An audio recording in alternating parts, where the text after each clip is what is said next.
Bienvenue dans cette nouvelle séance du Divan renversé. Vous pouvez me retrouver sur toutes les plateformes de streaming, Spotify, Deezer, Apple Podcast et également sur les réseaux sociaux, Instagram et TikTok. Aujourd'hui, nous allons parler de l'image. On va parler de l'image de soi et de celle que les autres nous renvoient. C'est un sujet qui est à la fois intime, universel et profondément structurant en fait. Tout simplement parce que, qu'on en ait conscience ou non, notre manière de nous voir ne vient pas uniquement de nous. En fait, elle est façonnée, elle est influencée et parfois même elle est déformée par notre regard, mais aussi par le regard des autres. Souvent, en fait, ce regard finit par prendre plus de place que notre propre réalité. On se voit plus tel qu'on est, on se voit tel qu'on nous a appris à être. En fait, je vais commencer par une question simple. Vous, quand vous, quand vous pensez à votre personnalité, à votre corps, à vos valeurs, est-ce que c'est vraiment votre regard ou est-ce que c'est le regard qu'on a fait porter sur vous depuis toujours? En fait, est-ce que ce regard est vraiment le vôtre? Ou est-ce que simplement ce regard est le fruit de toutes les remarques, les regards, les jugements que vous avez intégrés en fait par les autres au fil du temps? En psychologie, on parle de construction de l'image de soi. Et en fait, cette construction, il faut savoir qu'elle commence très tôt, parce qu'un enfant ne sait pas qui il est lui-même. Par lui-même, il n'a pas d'idée de son image. Déjà, par lui-même, il sait même pas au début que ce qu'il va voir dans le miroir, c'est lui. Donc forcément, son image, il ne la maîtrise pas et il n'arrive pas à se percevoir.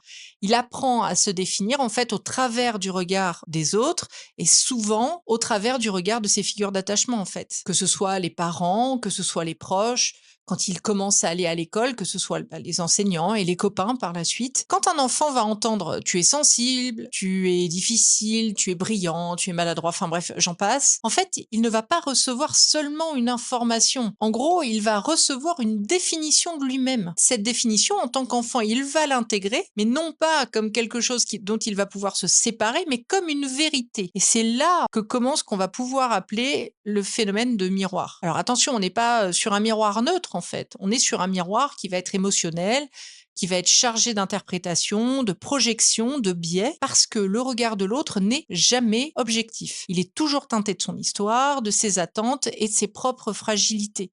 Il faut savoir une chose, c'est que les gens qui projettent sur l'autre, ce n'est qu'une projection de leur réalité, ce n'est pas la réalité à proprement parler. Je vais vous donner un exemple parce que cet exemple-là, moi, il m'a touché de près. Comme vous le savez, j'ai un problème de poids, j'ai été opérée il y a 9 semaines maintenant. Je me suis rendu compte juste avant mon opération, parce que je regardais mes photos d'enfance, que j'ai été, entre guillemets, et ne le prenez pas au premier degré, victime en fait de ce regard et de la façon dont j'avais forgé mon image et comment les autres me voyaient, qui n'était pas la réalité, c'était uniquement leur réalité. Et là, je parle de moi quand j'étais enfant, pas quand j'étais adolescente ou adulte. Donc en fait, quand j'étais petite, on m'a dit que j'étais ronde, j'avais un problème de poids. Déjà, quand on prend la courbe percentile sur nos carnets de santé, j'avais une courbe percentile qui était trop haute en fait. J'étais déjà beaucoup trop grande à la naissance. Forcément, étant donné que j'étais grande, j'étais pas une crevette, j'avais un bon poids et puis ça a évolué comme ça. Et donc quand je suis arrivée à l'école, j'étais beaucoup plus grande que mes copains et mes copines. Donc quand je dis beaucoup plus grande, c'est-à-dire j'avais un peu plus d'une tête qu'eux. Donc forcément, vous vous doutez bien que quand je suis arrivée à 3 ans avec quasiment 20 centimètres de plus que la moyenne, j'étais pas toute menue. J'étais à hauteur en fait de mon poids et c'était normal. Sauf que tous mes copains et mes copines, eux, ils étaient plutôt, pour moi, ils étaient petits et ils étaient tout menus. Mais je leur faisais pas de réflexion là-dessus. Forcément, en même temps, on fait pas de réflexion quand on est minoritaire. Ça, tout le monde le sait. On en parle pour d'autres choses. Par contre, quand on est gros, on n'a qu'une chose à faire, c'est de la fermer. C'est quand même assez exceptionnel, ça. Donc, quand j'étais petite, j'entendais souvent, alors un peu sur le ton de la blagounette, parce que devant mes parents, voilà, les gens osaient pas trop, mais bon, il n'empêche que c'était quand même dit, c'est, oh, tu devrais faire attention, dis donc, tu vas reprendre un dessert, oh, dis donc, t'es un petit peu rondouillarde, oh, faudrait que tu fasses du sport. J'ai commencé le sport chez les babys, j'ai fait du judo, j'ai fait de la natation, j'ai fait de la danse. Voilà, après au collège, j'ai fait tous les sports qui étaient possibles, imaginables.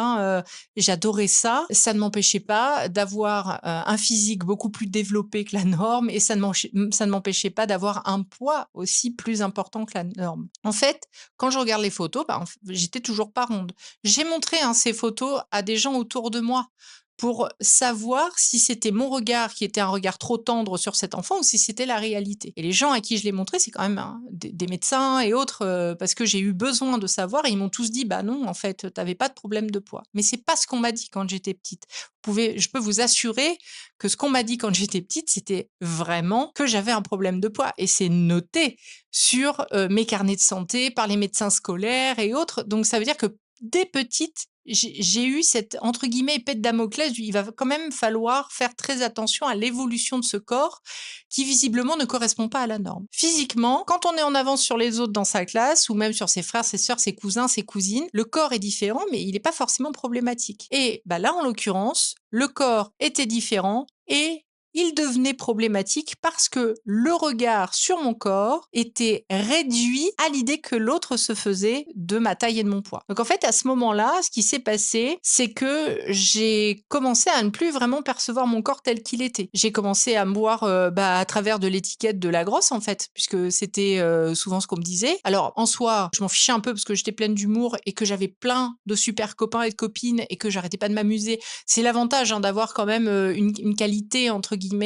sociale où il est facilement possible d'avoir des copains, de jouer beaucoup. Le fait d'être sportive m'aidait beaucoup parce que que je sois grosse ou pas grosse, je pouvais courir pour jouer au loup quand j'étais petite. Ça me gênait pas. En soi, j'en ai pas plus souffert que ça, mais objectivement, ce n'était pas le cas. En fait, cette phrase du fait que j'étais trop imposante ou autre, ça s'est inscrit en fait. Ça m'a influencé dans ma manière de me tenir, dans ma manière de m'habiller, même si quand on est petit, enfin, à mon époque, en tout cas, je choisissais pas beaucoup, hein, c'était ma mère qui m'habillait autant que faire se peut. Ma manière de rentrer en relation avec les autres, donc comme je vous l'ai dit, ma façon de rentrer avec les gens en communication, c'est souvent par le biais de l'humour dans un premier temps, et puis dans un second temps, c'est par rapport à ma compétence à l'écoute. Donc les gens qui étaient en souffrance et autres avaient cette facilité à venir me voir pour en parler. Mais ça depuis petite, hein. Finalement, mon métier aujourd'hui, ce n'est que la continuité de ce que j'ai fait toute ma vie. Je ne me suis pas cachée, jamais. Je n'ai jamais évité certaines situations. Je n'ai pas développé de plus de honte que ça, en tout cas consciemment. Et dans ma tête, il y avait une part de moi qui, quand je me regardais, je me disais c'est fou quand même parce que j'ai l'impression que c'est pas vraiment ce qu'ils disent. Mais ça, je me taisais, j'étais petite, je savais pas. J'ai laissé avancer. En fait, comme je vous disais tout à l'heure, le problème, c'est pas la réalité du corps, c'est l'interprétation du corps qui a été faite. C'est ça le problème. Et quand l'interprétation devient plus forte que la réalité chez certains, et donc là je me retire de l'histoire, je parle d'autres personnes qui le vivent mal, elle va être répétée, ça va devenir une figure en fait importante dans la vie de la personne qui va être touchée par ça. Et en fait, cette projection-là, cette interprétation-là, elle va devenir quelque chose qui va être très chargé émotionnellement. Et ça commence à sérieusement poser problème parce que on va construire une image tronquée de soi à partir du regard extérieur qui va devenir une réalité intérieure. Et en fait, ce phénomène-là, ça va pas s'arrêter à l'enfance. En fait, ça va continuer dans nos relations adultes. Ça va continuer dans les relations sociales, dans les amitiés, dans le couple, voire même dans le travail. Et chaque interaction vient confirmer ou challenger un petit peu l'image qu'on va avoir de nous. Mais souvent, on va sélectionner inconsciemment les regards qui confirment déjà ce qu'on croit ou en tout cas ce qu'on nous a mis dans la tête. En fait, c'est ce qu'on appelle un biais de confirmation. On va penser que on n'est pas assez, on est trop bavard, on prend trop de place, on est trop gros, on est trop maigre, on est trop moche, on a un trop gros nez, enfin bref, les trucs dont vous pouvez avoir des idées. Ce qui se passe, c'est qu'aujourd'hui, on est particulièrement sensible aux signaux en fait qui vont aller dans ce sens. Et là, je réintègre la problématique de l'image de soi et du poids. En fait, quand quelqu'un qui a une problématique de poids vient dans mes bureaux et me dit: «Oui, mais moi je le sens bien, les gens me regardent, voilà, les gens me critiquent quand je suis dans la rue, les gens se retournent». Personne pense que, si on se retourne, c'est peut-être pas forcément à cause de son poids, c'est peut-être juste parce qu'on est attirant. Mais ça n'effleure même pas l'esprit tellement l'image qui a été forgée de soi est une image qui est négative. C'est quand même incroyable de ne pas avoir «réussi» entre guillemets à créer une force en fait de la manière dont on se construisait autour de cette image qui au début était tronquée. Mais c'est comme ça et les gens en fait sont vraiment malheureux de se rendre compte de ce genre de situation. Le mécanisme, il est puissant parce que, en gros, ça va entretenir une image qui va être figée dans le temps. Souvent, quand les personnes qui ont décidé alors je reprends l'idée du poids, vont perdre du poids, ils vont rester dans cette image figée qu'ils ont quand même un problème de poids, alors qu'il n'y a plus de problème de poids. Et ça, par exemple, en post-bariatrie, alors j'y reviendrai au fur et à mesure, ça pose un problème. C'est ce qu'on appelle la dysmorphophobie. C'est des gens qui vont avoir, en fait, une image tronquée d'eux. Ils vont avoir un IMC normal. Ils vont encore avoir l'impression d'être obèses. Ils vont encore essayer d'aller s'habiller dans les grandes tailles, alors qu'en fait, ils sont tout à fait dans les tailles classiques. C'est très insidieux de ressentir ça. On a donc une image tronquée, une image partielle, une image déformée, une image qui est réduite. Et en fait, on ne se voit plus dans notre complexité, mais on va se voir à travers quelques étiquettes. Les phrases qu'on a pu entendre vont devenir des identités, alors que au départ, ce n'est qu'une interprétation. On va se les répéter, et plus on va se les répéter, plus elles vont devenir crédibles. Plus elles vont devenir crédibles, plus elles vont forcément guider nos comportements, et plus elles vont guider nos comportements, et plus elles vont renforcer cette image. En gros, c'est un cercle auto-renforçant. Je sais pas, je vous donne des exemples types. Si je suis pas intéressant, je vais parler moins, je vais me censurer, je vais éviter de prendre ma place, et les autres vont peut-être moins interagir avec moi, ce qui va clairement confirmer ma croyance de départ. Donc ce n'est pas la réalité qui va créer l'image, c'est l'image qui va influencer la réalité. Alors je vous rassure, on s'en sort, heureusement, parce qu'autrement, si on est condamné à vivre dans ce qu'on a voulu projeter de nous, ça veut dire qu'on ne sera jamais nous-mêmes. Alors ça, ce serait un grand débat philosophique de savoir si on est vraiment nous-mêmes ou pas. On peut lire Lacan, si vous voulez. Il a fait beaucoup de travaux là-dessus. Donc, comment en fait on s'en sort? L'idée initiale, c'est la prise de conscience de soi. Comprendre que ce que je crois être n'est pas forcément ce que je suis. Et là, c'est un énorme déplacement. Réussir à faire ça, c'est gigantesque. Souvent, dans nos cabinets en psychanalyse, on démonte complètement toutes les croyances qui ont été inculquées depuis l'enfance.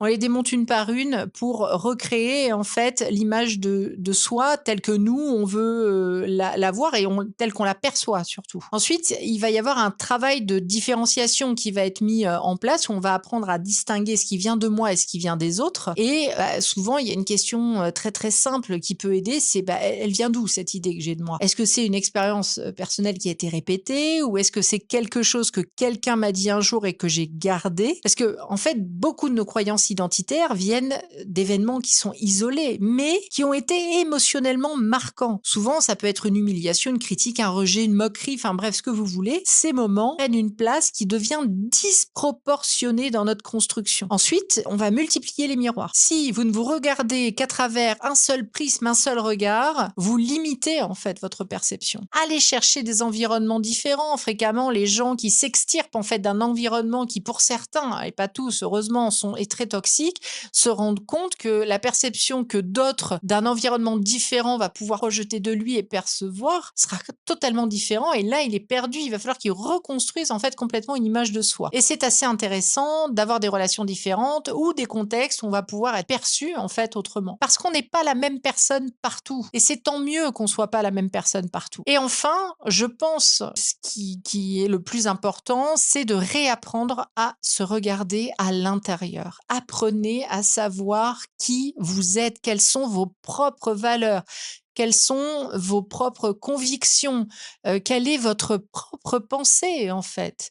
On passe énormément de temps à se voir de l'extérieur. Souvent, j'entends les gens dire: «Oui, mais alors, qu'est-ce qu'ils vont dire les autres?» Mais on s'en fiche, qu'est-ce que vous dites de vous? Comment je suis perçue? Qu'est-ce que, les autres vont penser de moi? Mais on s'en fiche, quelle est votre perception en fait de vous? Qu'est-ce que vous pensez de vous-même? Aujourd'hui, on est très peu à ressentir qui on est. On arrive des fois à un certain âge à se poser cette question, mais plus tôt on va faire ça, et mieux ça vaudra pour nous. L'image de soi, en faisant tous ces éléments, et en en réintrospectant en fait et en se réappropriant tout ce qu'on nous a inculqué et peut-être même tout ce que l'on nous a projeté de nous, il va y avoir une espèce d'image de soi qui va devenir plus juste. Elle va être vraiment reconnectée entre guillemets à l'expérience qui va être intérieure. Il va y avoir un espèce de travail d'assouplissement, si je puis me permettre. On va sortir des identités qui ont été un peu, peut-être un peu rigides, et puis accepter qu'on n'est pas qu'une personne. Peut-être qu'on est multiples facettes, que l'on a une personnalité qui peut être un jour très expansif et le lendemain on préfère rester chez soi, que l'on peut avoir des moments où on va être très blagueur et d'autres où on est très sérieux. Heureusement qu'on n'est pas figé dans le marbre, ce serait très psychorigide d'être comme ça. On va être confiant éventuellement dans un domaine, on va être fragile dans l'autre, on va être à l'aise avec certaines personnes et puis on va pas être à l'aise avec d'autres. En gros, l'objectif, ça sera pas d'avoir une image lisse et parfaite en fait de soi. Ça va être d'avoir une image qui est vivante, une image qui est évolutive, et ça c'est important. C'est-à-dire que ce que vous étiez quand vous aviez 8 ans, vous ne l'êtes plus quand vous avez 15 ans. Et ce que vous étiez quand vous aviez 15 ans, vous ne l'êtes plus à 25 ans, et à 25 ans, vous n'êtes plus la même personne à 50 ans. Et c'est logique, c'est les expériences de la vie, c'est la maturité intellectuelle, émotionnelle qui va nous forger et qui va faire qu'on va évoluer. Alors, on n'est pas dans du changement, dans des meilleures versions de soi. C'est quelque chose que je supporte pas d'entendre, en fait. Je veux devenir la meilleure version de moi-même. Mais tu es la meilleure version de toi-même. Juste continue à avancer dans ta vie, en fait. Fais du mieux que tu peux. Arrête de t'en vouloir en permanence et de te mettre de la pression. Ça ne sert à rien. Par définition, comme tu es et que tu existes, il n'y a aucun souci. Tu es déjà la meilleure version de toi. La question, au fond, c'est pas forcément qui suis-je, vous voyez, mais la question, dans le fond, c'est qui suis-je en train de devenir? Et c'est là où on voit tout le côté évolutif. Cette question, en gros, ça va laisser la place déjà à de la respiration, on a beaucoup d'amplitude, à du mouvement, alors que quand on y réfléchit, le travail, le véritable travail sur soi, c'est pas de corriger son image, mais c'est de la reprendre en main sur la manière dont cette image se construit. Et surtout, on ne laisse plus un regard extérieur définir toute notre réalité. Ça, c'est improbable. Parce que, au fond, vous êtes toujours plus que ce que l'on a vu de vous et surtout plus que ce que vous avez appris à croire. C'est extrêmement important de vous détacher de l'autre, du regard de l'autre et commencer à regarder votre miroir intérieur pour vous définir en tant que vous et devenir cette personne qui est à l'intérieur et qui peut-être n'ose pas émerger alors qu'en fait la libération de soi, c'est peut-être ça. C'est avoir l'intérieur comme l'extérieur et avoir une image qui est réellement alignée. Merci beaucoup d'avoir été à l'écoute de cette séance. On se retrouve pour notre prochaine consultation dans 15 jours. Si vous le souhaitez, vous pouvez partager, n'hésitez pas à vous abonner. Vous pouvez me retrouver sur toutes les plateformes de streaming, Deezer, Spotify, Apple Podcast, mais également sur les réseaux sociaux Instagram et TikTok. Et n'oubliez pas, je suis également sur YouTube. À bientôt mes inconscients.